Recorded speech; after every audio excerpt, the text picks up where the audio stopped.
Hi guys, and welcome back to another DrAce video, and today we're going to be playing Ride 4, and today we're going to be using a bike that I didn't particularly care for until this video. This is the KTM 690 SMC R from 2019. And I gotta be honest with you, I didn't care for this one when I seen it, and I just felt like it was going to be another supermoto as two riders get absolutely clattered into in the first corner. But I think I'm going to hold my hands up and say I'm wrong. I'm wrong about the KTM 690 SMC R. It feels really, really responsive. One of the most responsive bikes I've used within Ride 4, and that says a lot. I've tried a hell of a lot of bikes, and of course I've used a lot of favourite bikes of mine, which I would say the same thing, where it's very responsive and I enjoy the handling. But I am absolutely stunned by how good and how smooth the journey is on the 690 SMC. Really am honestly surprised. In this video we've got 30 laps here of the Suzuka East course, and it tackles some of these corners with absolute ease. I'm stunned, honestly. I did not expect to enjoy this one. I put it on thinking that, you know, this could be one of those chores that you have to do every now and again, but I am so wrong. I have really enjoyed this bike, and I can't understand why it's so good, because it looks like a supermoto, but look at it scything its way through into turn 3 and then into turn 4, and then the change of direction into turn 5 for the snake. It absolutely loves the corners, just dominating corners. And I've got to start using this bike more often. I am honestly extremely impressed. I read up about this bike and used the description with Inside Ride 4, and it was saying that it's one of the most slimmest and thinnest naked bikes out there, weighing roughly around, I cannot remember how it was, it would be like 75 kilograms or something, but it's really, really light. And KTM have done a fantastic job with making it completely slimline and extremely rideable, at least in Ride 4. I can't speak for real life experiences, but I'm really impressed. I am honestly shocked. If you guys have tried this bike, let me know in the comments section down below and let me know what you think of it. But it is really solid. So these next 30 laps, or at least 26 and a half or 27 more laps, is going to be quite an enjoyable experience. Now, we aren't pulling away a massive amount because, of course, we can't really pull massive leads in a 50-second lap, but I do feel we should be able to get some laps in later on, as in lapping some of the riders. So hopefully the blue flags will be in effect, but if not, Roland Ork in second, Eddie McDowell in third, but with the rest of them down to the bottom like Finley Cooper and Serioaki, I can never seem to pronounce those names correctly. They will be overtaken, but I just don't know when. I do look forward to seeing the AI and the back markers. It just adds another challenge to our consistent lap time. So the goal here is obviously 30 laps of the Suzuka East circuit. We're already into the 51.4s. There's no reason we can't get into the 50s, so the next objective would be to get 5 more tenths and start getting into the 50s. I want to try and be as most consistent as possible with the KTM, and so far I do feel very, very good. So I would implore you to try this bike. If you don't have the DLC, then stick around, because I do plan to do a video regarding DLC very, very soon. It's been a project of mine that I've been working on. I'm quite excited to bring it to you, so stick around for that. Make sure you're subscribed, and of course don't forget to like the video if you're enjoying it so far. But going into the first corner, you do max out the gears there, so going into the first one you're pretty much just full throttle right until an opportunity where you say, okay, I'm start braking now. Didn't need to downshift early or anything like that. Just go for it. Just absolutely go for it. In some of these corners the low gears are suited, and some pretty much manages with a high gear as well. It's honestly a very enjoyable ride. This whole circuit and then using the KTM has been a magnificent combination. I would implore you to try this as well and see if you can beat my end result of time. But across the line, is this going to be an improvement? It is an improvement to 51.230. So on lap 5 we are just 2.5 tenths of a second away from getting into the 50 mark as we go into the first corner. Rear tyre is looking a little bit cold. I do believe this was a soft option front and a soft option rear. So I do wonder if the rear tyre is going to last the distance. I shouldn't see why not, but it's a little bit concerning with how cold it is.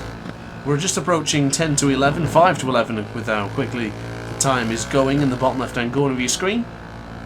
And the weather is around 21 now, 22 degrees, so optimal temperature really. Air temperature's pretty good. I can't see why not the soft wouldn't increase its temperature, but across the line it's a 51.235, no 1 minute in that one, so only losing 0.05 of a second in that exchange of a lap time. But as you can see in the graphic in the bottom left hand corner of the screen on the map, we are pulling away dramatically from the riders behind. Roland Ork in second. The Frenchman is still within somewhat of a reaching distance, let's say, certainly not striking. 3.7 seconds behind us. It's only going to get higher, but if there's a mistake to be made, then Roland will be right there, and that's what's important for the Frenchman. Eddie McDowell further down in third. He looks to be holding up quite a few people as he entered the second split, but now back over at least the first split, because it is only 2 splits here in the Suzuka East Circuit. So bringing on the power, we will get across the line. It's not a 50 yet, it's a 51.136, so the lap times are certainly coming in, and they're pretty consistent at this stage. So maxing out at 142 miles per hour, we then go into the right hand side. Keep it in as much as you can. Bit of rear brake if you need to slow the motorcycle down. Didn't really feel the need to hit it that time around. But now into the tightest parts of the snakes. Snake 3, Snake 4, Snake 5. Really tight to the apex, and we are up by 0.4 of a second. This is the 50-second lap time that we wanted. It's coming. Maybe then we'll start looking at a 49-second lap time. That might be wishful thinking, but still, always got to aim high with the DrAce channel. Of course, stay ace, hashtag stay ace for the aces out there. As we now bring on the power across the line, it is the 50 lap time. It's a 59.03, so an additional 0.2 of a second is what we found on that sector. So can we do it again? How many lap times can we get into the 50s? As we now go into the right hand side for the first corner, or now for the second corner for turn 2. We're bringing on the power and trying to use as much circuit as we can. With it being such a small track, you've got to try and find just a few hundredths of a second per corner to actually put in a good lap time. So we're going to be losing 1/10 in a bit. And of course, no calls for concern through the anti-banked curve, and then back over to the left here for a corner that is what, turn 6, turn 7 for the last corner, and then back over to the right. Now I couldn't quite decide whether to go for the really tight apex there and then run it deep, or to hold the line tight. Majority of the time I did go tight and then hold it out quite wide to get across the line. So it was a 51 lap time, so back into the 51s. It's getting quite difficult actually, on a track that's so small. It is challenging to get an improvement for the lap time, because it's only one small error which will completely ruin your lap time. But even if you're not right on it, you're probably not going to improve. So these are the difficulties we're up against in this 30-lap Grand Prix of the Suzuka East Circuit. Temperature is the highest it has been in today's videos as we are approaching the night time.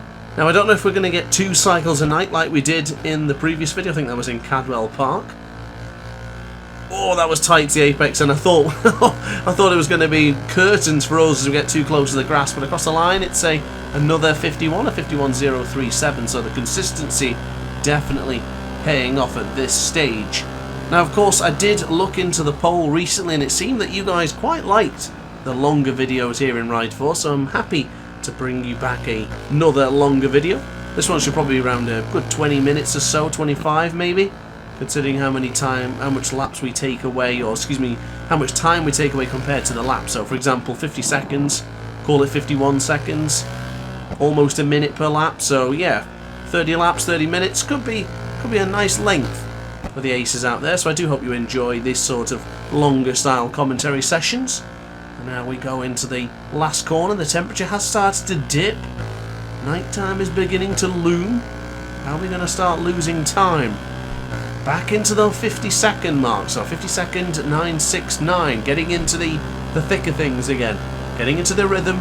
Getting into the groove as well. So the 49s, it's optimistic, I won't lie to you, but it's not completely undoable. We need 0.9 of a second, and when you look at that, That's like taking, what, 4 or 5 tenths of a second from a belting lap in the full circuit, because of the such short nature of this version of the circuit. Losing 2 tenths into the first split is not going to be a result that we want. We're not going to get any closer to the 49 seconds yet, not on this particular lap. But back over to the right. Ooh, tight again to the apex there. Going as tight as I possibly can, and then bringing on the power, getting across the line. It's a 51.171, so that 2 tenths of a second mark, it's right there. Losing that 2 tenths in the first split made us lose it pretty much for the entire lap. We never were able to catch it up. So now into the first corner, nice and tight to the apex once more as we bring on the power. We then use a little bit of front brake just to throw ourselves into the left and then back over to the right. And then we will do the same that we can see again for the snake as yeah, it's beginning to get a little bit darker now. Floodlights may be coming on. Thankfully the KTM 69 SMC, oh goodness me, the KTM 690 SMC R is equipped with an optical light, so we can see in the dark, not like a situation we had in Macau from a couple of weeks ago, or at least a week ago if I am correct. But it's another 51.169, so straight across the line again with a very similar lap time. Now looking at the graphic in the bottom left hand corner, 12th place, 11th and 10th, it's not too far away from each other. So it all depends on how close we get. By lap 20, maybe a little bit more, 22, we could be right on the cusp of overtaking some of these. And you know what? It might actually be even sooner than then. I'm paying close attention to that one because I don't want any of the back markers to really hinder our progress. And God forbid if they get in our way and make us crash, that could be curtains, because Roland Oak is only under 12 seconds away. Now it's not a lot when you think about it in the sense of a crash. It would be a lot if we continued at this pace, but if we do crash and we get a bad respawn, then Roland could be right there. So something I'm certainly looking at. That's the second time today we've had a 59.69. Wonder if we can do any more 59.69s. So they're rather improved and get that same lap time, but it's impressive that we've got the same time once again. So into turn 2, nice and tight. Really love that apex, and you see what I'm referring to with the bike. It's so good on the exits, it's so good on the entry with the turns, and so smooth on the brakes as well. It's just a fantastic bike. Whether the track is really benefiting the KTM, or it's a case that the bike is just handled so well, I guess I'd have to do some further tests on it, but for now I'm happy to say that this is a combination to dream of. Really promising stuff here. I would love to do this again with the KTM. It's been a pleasure, and I honestly didn't think that. Going into this one, I thought I would hate it. I'm pretty certain I've mentioned in recent videos that I have been dreading, absolutely dreading doing this video with this bike, and yet here I am having a belting time. Who would have thought it? Who would have thought it? Sometimes the bikes that you don't think is going to be good turn out to be pretty solid in the end. I guess you can't predict what's going to happen with some of these bikes in this game. Now of course Ride 4 almost coming to its completion, I should imagine. There's no DLC anymore, there's no weekly challenge, or at least new weekly challenges, although the challenges are still going. So I'm hoping we can get some news about Ride 5 in the near future. It would be great to hear it and just to confirm our theories and thoughts that if it's going to come out this year, maybe next year, who knows. But all I know is I'm pretty excited, and doing these videos has got me pumped again for Ride 4. And of course, very importantly, our championship that's running every single Monday. The DrAce British Superbike Championship is currently going extremely well, and there's a lot of interest and a lot of support as well. So I do hope we learn at least something about Ride 5, whether it's a teaser or a mention of when it may or may not be coming. The 5th instalment will certainly have our attention. It'll certainly have my attention, I can guarantee that. But back to the action at hand. We are closing in now on the 12th place position man. I think that was the Finley Cooper, I think it was. They were in 12th earlier on. May have been involved with that crash in turn 1 in the first lap. We'll get a better look in a moment as we go tight to the apex again for turn 7. And then charge on the acceleration down the straight. It's back into the 50s. 59.398, a 59.38. I got caught up looking at Nico Stort here. I didn't even see Nico in this particular race so far, but We have closed in extremely quickly now. Change of direction, back up on the inside, change of direction. Didn't even get to see what bike he was on. We've absolutely flown by already. I think he was also on the KTM, but I gotta be honest, it went by that quick, I didn't even see. We lost a bit of tenths there in that exchange, but it wasn't really much of an exchange. We just did the business, went right around the outside, then never seen them again. Left them for dust. I wonder if we can lap them a second time. I don't think there'd be enough laps, but that would be crazy. So back onto the power once again. 2 riders ahead of us, 9th and 10th position. That is Serio, Aki and Jade Wright. In fact, Finley Cooper's all the way up to 7th, so it might not have been Finley Cooper. Old FC. As we go to the right for turn 1 once again. So we're quite into the thick of the night now. 20 to 10, 18 degrees is the temperature. Front end of the tyres is pretty good. The rear, not so much, very cold. So we'll have to pay attention to that. Oh, I'll tell you what we weren't paying attention to, and that's to the apex of that right-hander then. Wow, we lost 9/10 of a second in that moment. Just ever so slightly lost a bit of concentration there. That's all it took. Just faded a little way, started to think about other things. What's for dinner? What's the next video going to be? Have I already recorded that? And bang, almost crashed. Got to be careful when you're racing in certain moments like this, and that is unfortunately a whole second behind our fastest lap from earlier on. Yet we're still right on it, and we're closing in on the back markers. So 11th and 10th, and I think 9th is in there as well. It does look like, what, 2 riders? I don't think I see a... Yeah, no, maybe? I can't see that far ahead. I think it's just the 2 for now. So the 9th rider will be a little bit further up the road. But we are closing in. Where do we go for the overtakes here? Hopefully we can get them on the straight. If we meet them in the corner, then that's going to lose me a lot of time for the next lap. So we'll have to see how this one plans out. But into the last corner we'll go. Right over onto the right hand side of the bike there as we bring on the power. We will use the slipstream. This could help us for an opportunity of improving that lap time. So using a lot of speed, getting a lot of acceleration behind the rider ahead of us there. The slipstream in full effect. Now into turn 1. There's no way that AI can compete with this pace. So we're back over to the right again. Can't quite get a slipstream or a tow from the rider ahead of us, but back over to the right to the Japanese rider on his home circuit. He is going to hold us up somewhere, isn't he? We're losing 1/10 of a second going into the snake. So I'm going to try and... Oh, a little bit early on the power there, just seeing the rear tyres skip out ever so slightly. Not enough to cause for concern, but something just to notice, as the commentator in me wants to mention. So back over to the right, going around the outside this time. As we go across the line, it's an improvement on lap time there, up by 33,000th of a second. It's now a 58.70. The goalposts have indeed been moved. If you're trying to replicate this challenge, and I guess so far you need to beat a 58.70. Certainly doable, but who knows what the lap time will be at the conclusion of today's video. And once again, guys, if you're yet to subscribe, now is a great time to do so, because I think these lap times are going to start coming in quite fast now. Back over to the left for the snake, only losing 1/10. That's all we lost there last time, and we still improved. And that was the one where we had that small moment on the acceleration as well, just by bringing on the power ever so prematurely. So into the last corner, it's just past midnight, so we'll now be getting back to the daylight. This race could actually finish in daylight. That would be a nice change as we go across the line. It's a 51.170. So back into those extremely low 51s. So used to saying one such to such, 151, 253. When it's just a couple of seconds like that, it always throws me off in the terms of the commentary.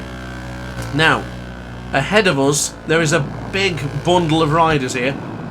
Is that, what, 2 ahead of us are going into one corner, 2 more after that, and then even a 5th who's in 3rd place. Look at them all. We're definitely going to get all these guys, but my goodness, this is going to be a tough couple of corners to beat.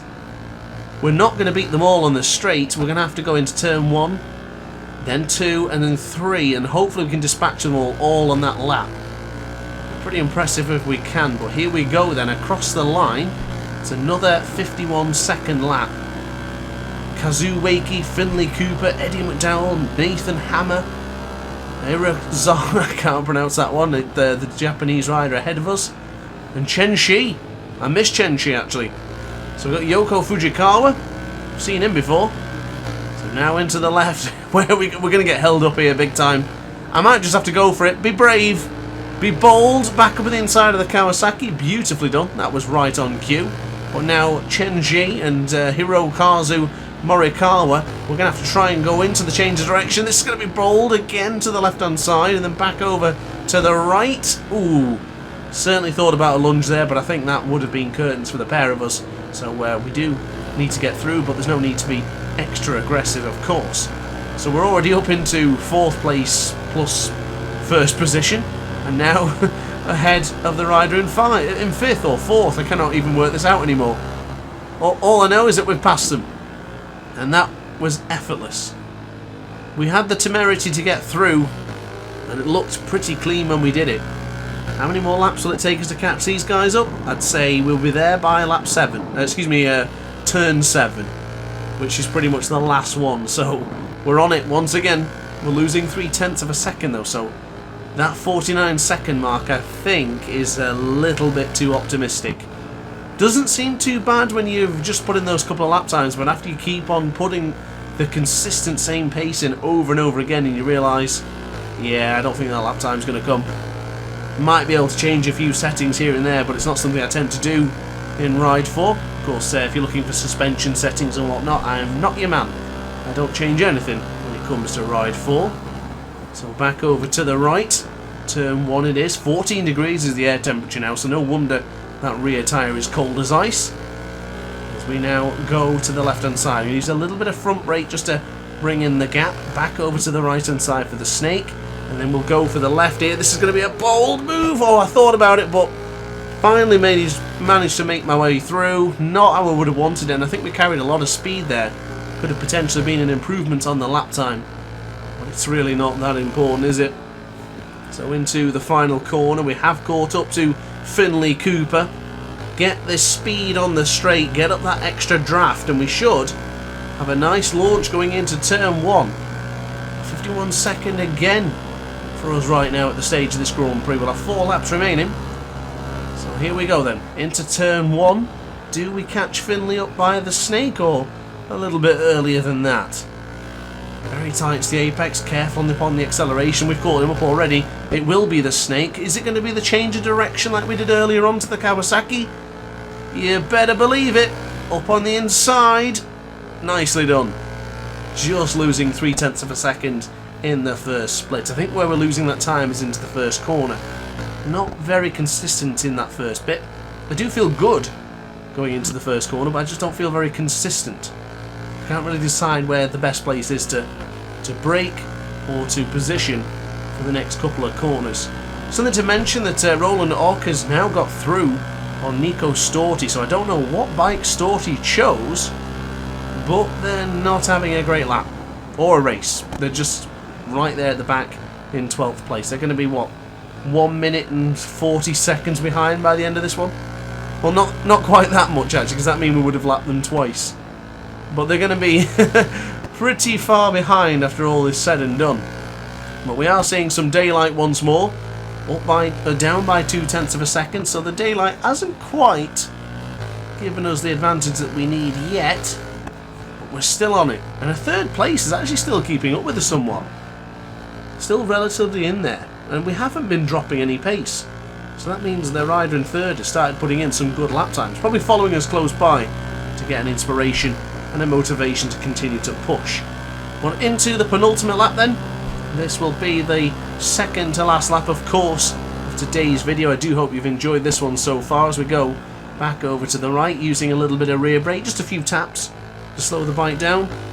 And now for the rise and shine part of the day, we're going to be getting ready to conclude this video. Will say I did really enjoy this one. The 690 SMC is a great bike to use, and I really quite like this version of Suzuka, more than the full version. I've got quite a bit bored of Suzuka over the years, but this East course, I quite enjoy it, even though it's just a part of Suzuka and still is very much Suzuka. But here we go. Across the line we will conclude our penultimate lap, which is a 51.103. Getting quite annoyed of seeing 51s now on the screen, so hopefully this is the one to put us back into the 50-second laps, and hopefully an improvement to finish the video on a bang. So into the first corner for the final time of asking. Quick upshift into 5th gear, and then back over to the left. Back over to the right once more, still in 5th, and quickly downshifting to 4th, so we get that power coming into the left-hand side, and still down by 2/10 in the first split. That has been the story of this video, but what I will say is, I'll reiterate the title of the video, I don't hate this bike. I thought I would, I was convinced I would, but I do not hate it. I quite like it, and I do look forward to using this bike again. But across the line, that is it, ladies and gentlemen. I do hope you enjoyed this video. If you did, let me know in the comments section down below. If you want to see more videos like this and with the same sort of length, also let me know in the comments. And most importantly, be sure to like, subscribe, and I will see you in the next video. Consider becoming a DrAce member if you want to see some more content like this and a few extra perks. And I'll see you in the next video. Ciao for now. Oh hi! Didn't quite see you there. Good to see you're still here. If this video didn't quite set your appetite, then why not watch some more DrAce content by clicking the video shown on screen now. Furthermore, if you would like to follow me on social media, you can do so now with the links down in the description. Consider subscribing so you don't miss a single DrAce video.